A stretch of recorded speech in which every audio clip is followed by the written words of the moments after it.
Welcome into another edition of The Session with Londa and David. My name is David Austin. I'm Londa Sherwood Austin. Welcome back. I'm so tempted to talk about how this is a spooky edition of The Session with Londa and David because of Halloween. This is going to be a fun show. We're going to catch you up on what's going on with us. We're going to talk about what's happening in the market. We're going to talk about all the cool stuff that we talk about when we sit around in the morning in our living room planning our day. And having a cup of coffee. Home coffee. It's on the house. The Session with Londa and David is brought to you by our fine friends at Sherwood Austin Homes and Sherwood Austin Mortgage. Sherwood Austin Homes and Sherwood Austin Mortgage, helping put people in the right place for over 20 years in the Tri-Cities. Hey. I like that. I like it. I think you just made that up on the spot. On the spot, and I like it. Wow, you are underpaid for this show. I can tell you that. Exactly right. Woo! That's funny right there. Oh my God. Okay, so a couple things that I want to talk about for sure. Okay. Is Numero uno. May I brag? Yes. So we have a pretty short days on market.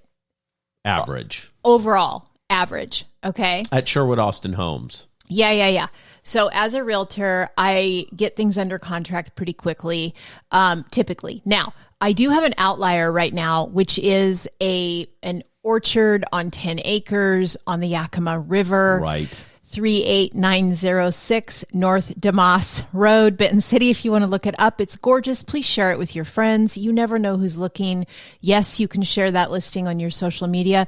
Please use a Zillow link to share it. And here's why. Because Zillow will haunt and harass every single person who looks at it. Somebody asked me recently, why do you use Zillow links on your social media instead of your links? And I said, because Zillow has a better follow-up system. Right. That's exactly right, though. Yeah, you look at a property one time on Zillow, and they are hounding you like those Google business phone calls I've been getting for the last 3 days. I get emailed at least once a week. There's a new update on the property you've liked on DeMoss Road. Yeah, exactly. And then the picture. So that's what I'm saying. So outside of that outlier, I think our average for this year is still right around 12 days on market. That's pretty cool. Every listing we've had for 2025. So I think part of the reason, I always say it's skill and luck. Right? But we do have a killer system that we have honed in over the last many, many years. Right. And when we do a listing, there is just a system that it goes into. Part of it is we blitz it on social media until people want to throw up, like they're so sick of seeing it. Like we do, 6 videos for every listing? We do 6 videos per list, 6 different kind of videos per listing. And that's a new thing we implemented this year because social media, right? And We're learning. It works. We're learning as we go along, and some do better on different platforms and whatever. Anyway, I'm not an expert by any means, but the old school, we still go door knock the neighborhood and talk to everybody about it. We also often will do an open house, right? The first weekend that it's on the market. And we spend the time at that open house in between people who come, calling, texting, and emailing realtors, lenders, and our database directly. So there's some old school, there's some new school. We haven't needed to do any like paid advertising, but we would if we had to. I'm gonna have to buy some advertising for this damn orchard if somebody doesn't buy it. That kind of property, though, just takes a little while to sell because not everybody wants to have 10 acres with 6 acres of cherries and a full-time business. That's what that is. That's a full-time business. Yeah, and so they did just get their financials for this year's harvest, and they're very excited. It's their best year ever. But anyway, and that's when I say sell. Sell when you're doing your best. Don't sell when you're making little money. Sell when you're making lots of money. Mm-hmm. Yeah. Oh, my coffee's so hot. Hot. Thanks, Kyle. I mean, it's so hot, I got to turn it down. What? It's like you, baby. Hey. Okay, so there's a house that we put on the market, I don't know, last week? Mm-hmm. I don't remember exactly. It was last Sunday before last. We did the blitz, you know, our marketing blitz. We did the open house. We didn't even get to put all the marketing out. Right. I was cramming it down people's throats the last 2 days because I knew it was going to be under contract. Sure. Right. So I'm like, I paid for this media. You're going to see it whether you want to or not. Usually it's one video a day we release. I was releasing 2 a day, like just to get it out there to feel like I got my money's worth. Well, I did get my money's worth. My favorite video was the walk to the river. That was really fun. Well, that's because we held hands. Yes. And talked while we walked to the river. If you don't know what we're talking about, you should follow me on social media. So you too can get sick of seeing our houses. Anyway, it works because 5 days.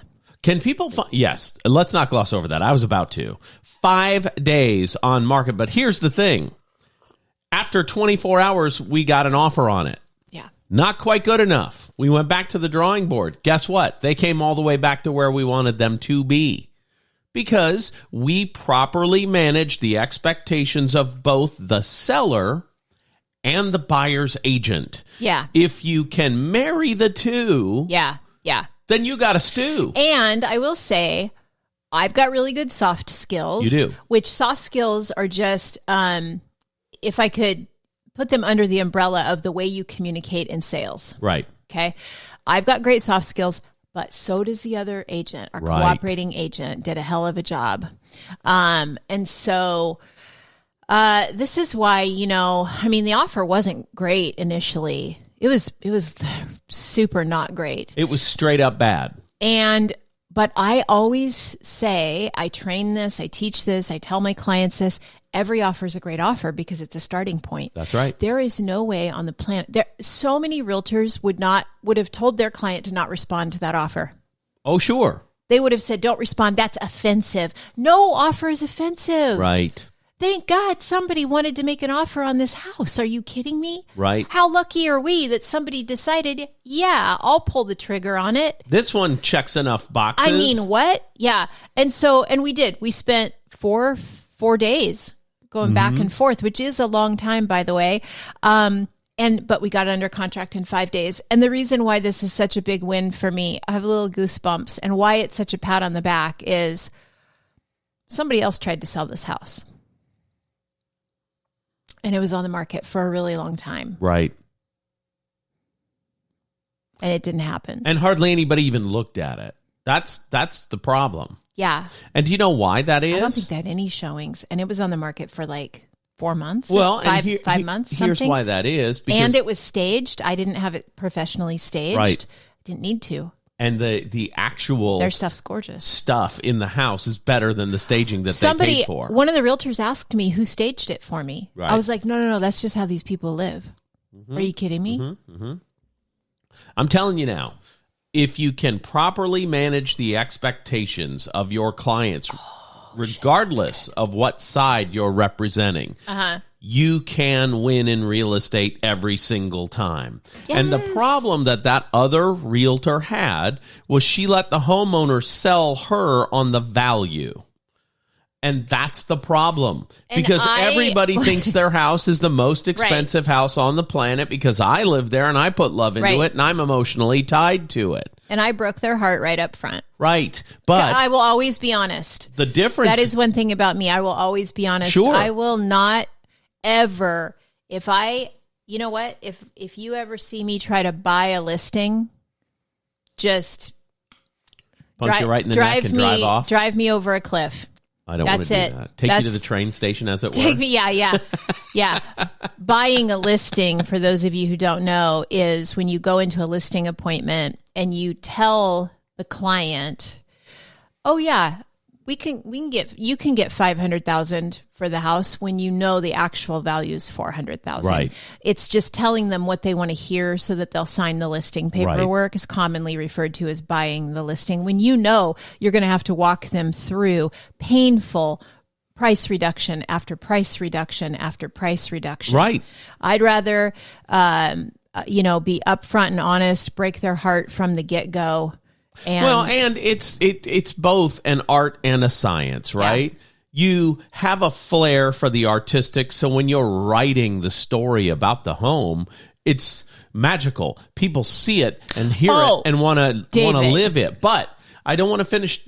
We can get back to that. I want to finish my thought, though. Okay. But knowing what comparable sales are help you show them scientifically the actual value, not perceived value. Right. Perceived value is very different than actual value. Well, and something I say to clients all the time, I just said it yesterday in a listing appointment that we also landed. I'm so glad about that, which I also had to break her heart. Right. Very unrealistic expectations in the beginning. And now they're much more realistic. But one thing I often say is, when you make more, I don't want to leave any money on the table. That's right. I don't want to leave any money on the table, not one single penny that you can get for this house. Right. When you make more money, I make more money. Right. Why would I undervalue a home? That's how I make my living. It's just like the drama triangle that people try to create, like, clearly your lender doesn't want to close this. That is untrue. Everybody wants to close it. Especially if you have an attitude like that, because they can't wait to get rid of you. That's exactly right, right? We know some realtors that always, in every transaction, create a good guy and a bad guy. And typically, they're the good guy. It's just how they do it. And they want everyone else to be the bad guy. So in the end, they believe their client will think, well, at least they were there in my corner the whole time. Yeah. And there are very few clients who feel that way psychologically. Yeah. Right? Most people just remember it was a stressful transaction. That's what happens when you create a drama triangle. I just heard someone say to you yesterday or the day before, this is the first loan I've ever done that's been stress-free. Yeah, that's right.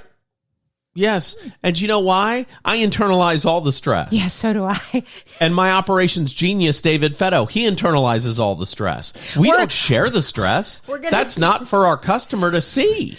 That's in-house. Right. That's behind the curtain. Keep it behind the curtain. I used to work with a guy, Mark Runsvold, who I love dearly. He would say, David, you're front of house. I'm back of house. Uh-huh. And behind the scenes is very different than out in public. Well, it's the duck, right? It's a duck paddling like crazy under the water. But they look calm AF on the top. Yeah. At my funeral, I want you to just look out in the audience and say, all of you did this.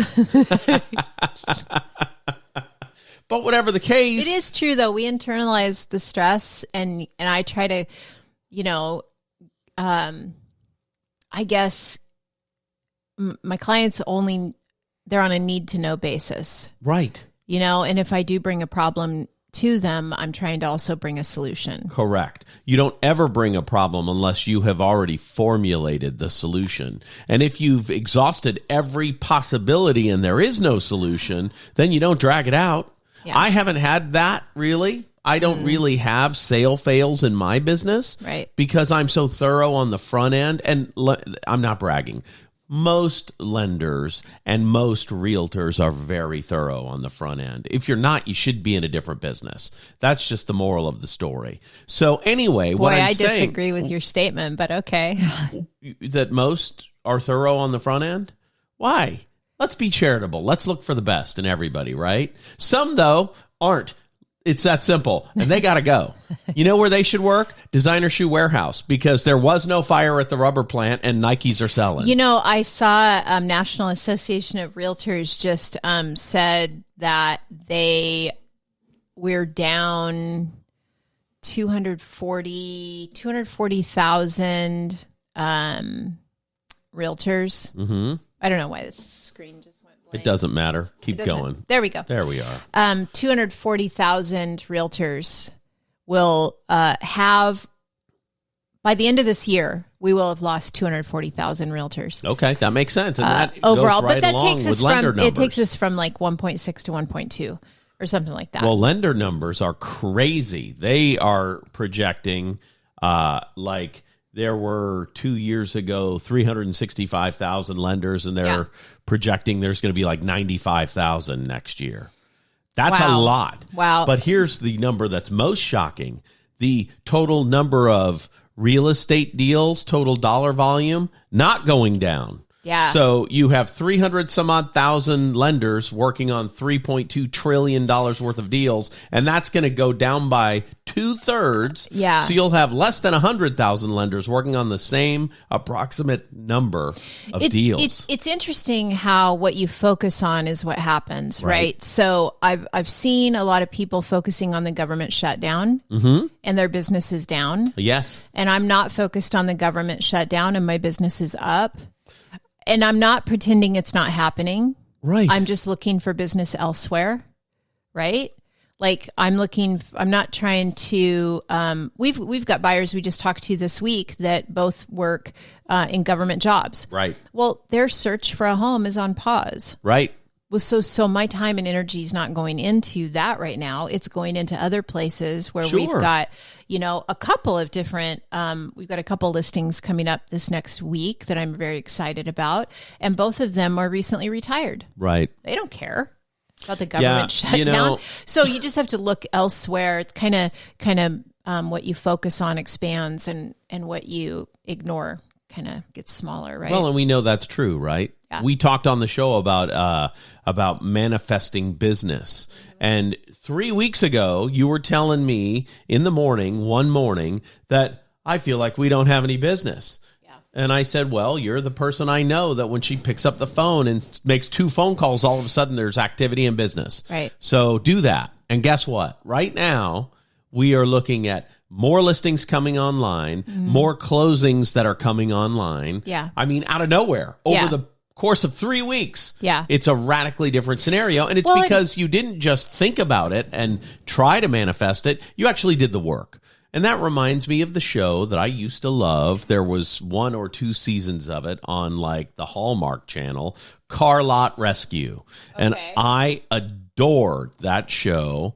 And Les Savage and I used to sit around and watch that show together because it was about this guy. It's exactly the same show as Bar Rescue, except it's at car lots. I love. Yes, you do. But this guy, at bars, there is a lot to be said for training and customer service, but also presentation is super important, right? But in a car lot, what's most important is activity. Most important. So he's going around the country, going to these car lots that are doing terrible numbers and about to close their doors because they can't make ends meet. And what he's doing in a week-long episode is he's turning the car lot around with simple basics in sales tactics, blocking and tackling, right? Right. And the thing about manifesting that is really interesting is the old sales term, when people say you got to circulate to percolate, you got to activity breeds activity, those old sales things, right? That's all true. So this show, Car Lot Rescue, was great because he'd come into these places, he'd observe them for a day. Yeah. Not saying anything, right?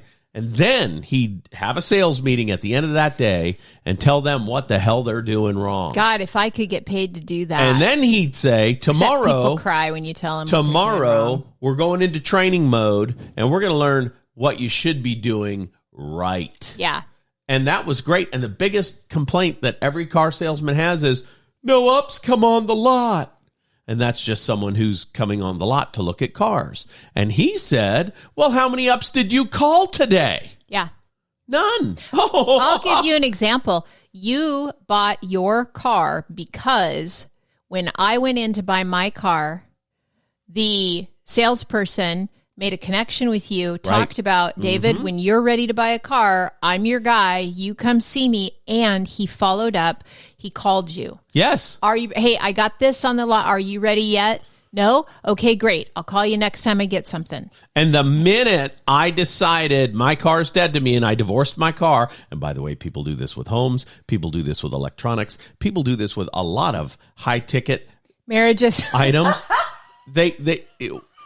When the item no longer serves your needs, you often psychologically divorce it. So I had to go get my car fixed once, and I said, not doing this anymore. This car's dead. Now, that car was, a 2018 vehicle, and it is 2025. So I had that car for a long time, right? So I called up Jose at Corwin Ford, and I said, well, good news. Ready. He said, what's that, David? I said, I've divorced my car. I'm ready. He said, well, that's very interesting, David, because I happen to have a vehicle on the lot right now that matches every one of your trim criteria that we talked about when Londa bought her car in October last year. Mm-hmm. That's what he said to me. Yep. He'd already looked me up and had me in his crosshairs. Yep. And I called him, and it wasn't just that I was right on the top of his mind. That guy looks through his leads every day. Probably, yeah. So he knew David Austin likes a high trim package. He knew David Austin wants a hybrid vehicle, not a full electric vehicle. Yep. And he happened to get the brand new 2025s on the lot a week before I called him. Yeah. That's a guy who's on his game, and I like it. And I'll tell you why I fell in love with him when I went in. And you know why. I do know why. Tell us. Because he spoke to me. That's correct. To me. Right. He sat down with me. I said, hey, I'm buying a car. Mm-hmm. This is David. He came with me. Okay, what are you looking for? Right. He's taking notes. Okay, what's important to you?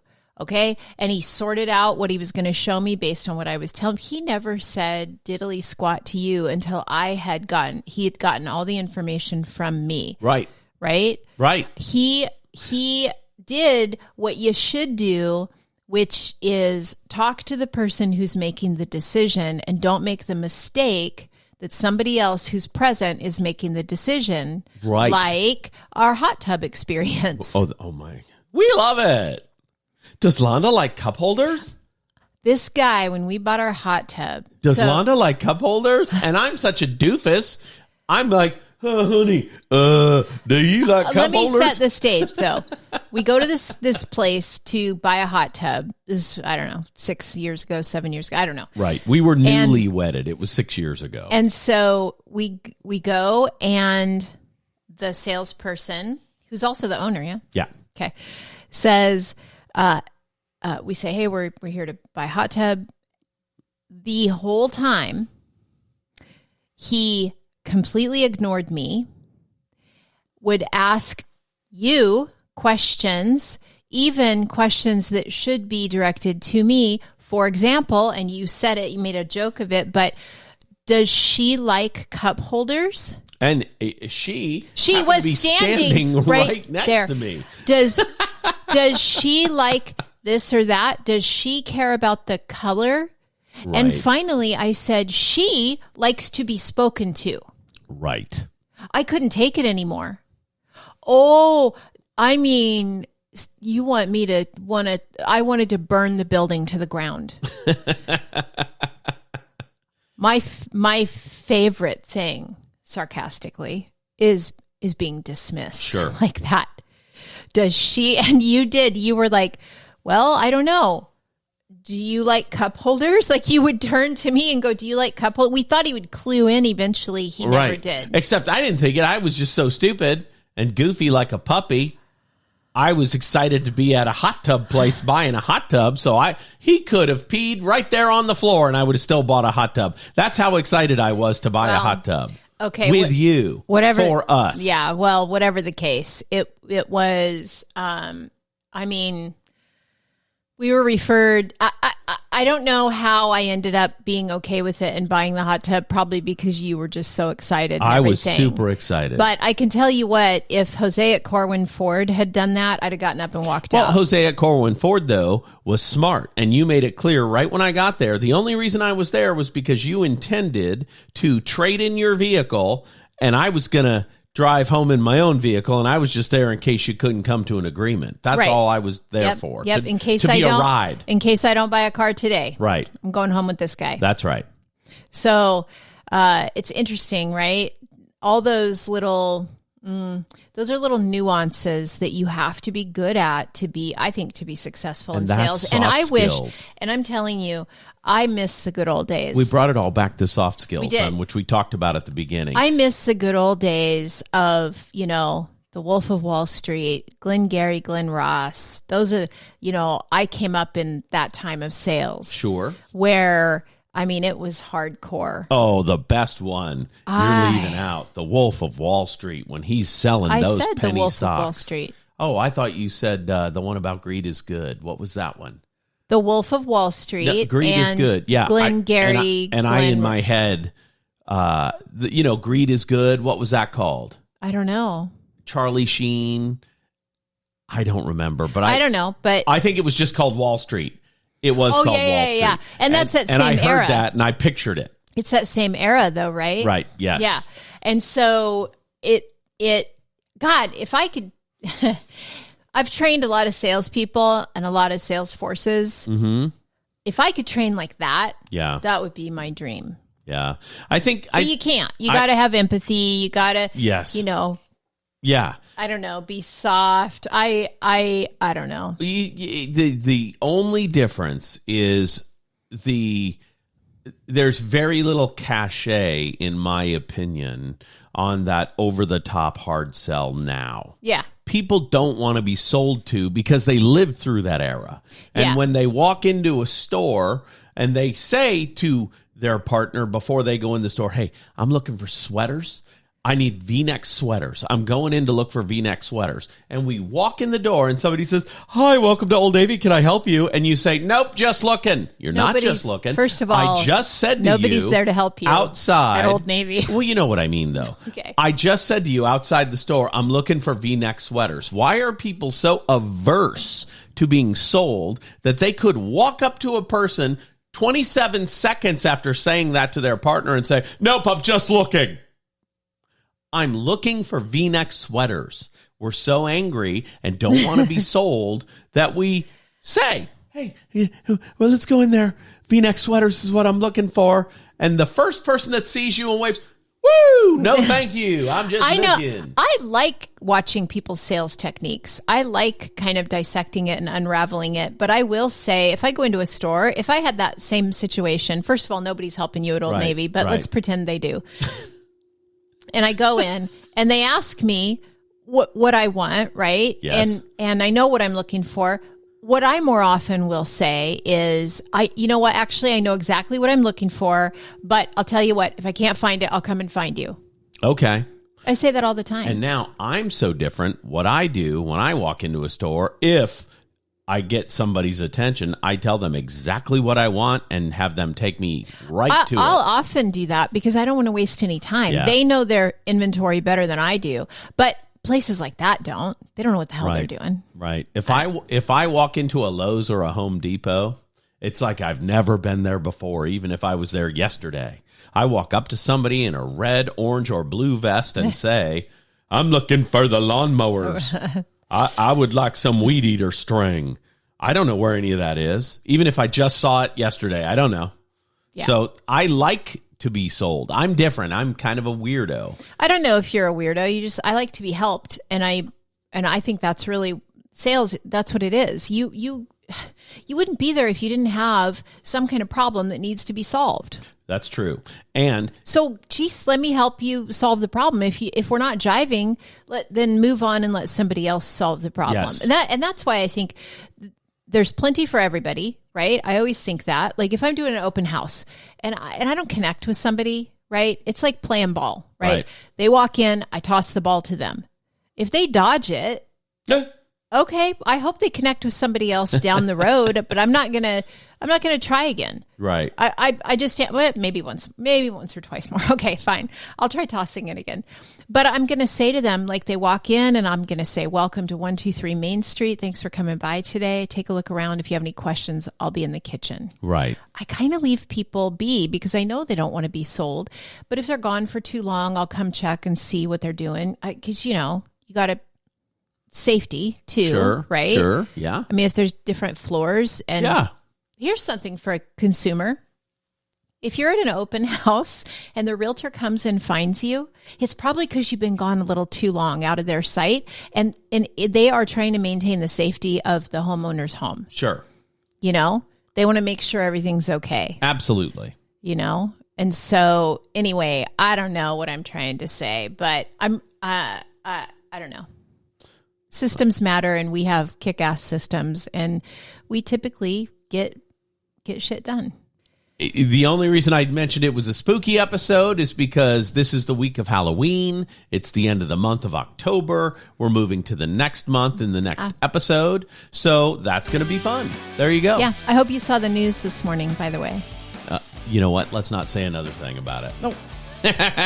I wanted to talk about that conversation, but we're not going to. Maybe next week if we get people asking us questions in public. There you have it, and there it is. Londa, is there anything you want to add? We have about 40 seconds left in the show. I don't know why you just used my given name. That was weird. No, not really. I just think, remembering that you make life what it is, and I don't really know what to say. Okay. A good positive attitude will help you go a long way, and a bad negative attitude will stop you short every single time. For the prettiest girl in the world, Londa Joanne Sherwood Austin, my name's David Austin. We'll see you next week right here on The Session with Londa and David.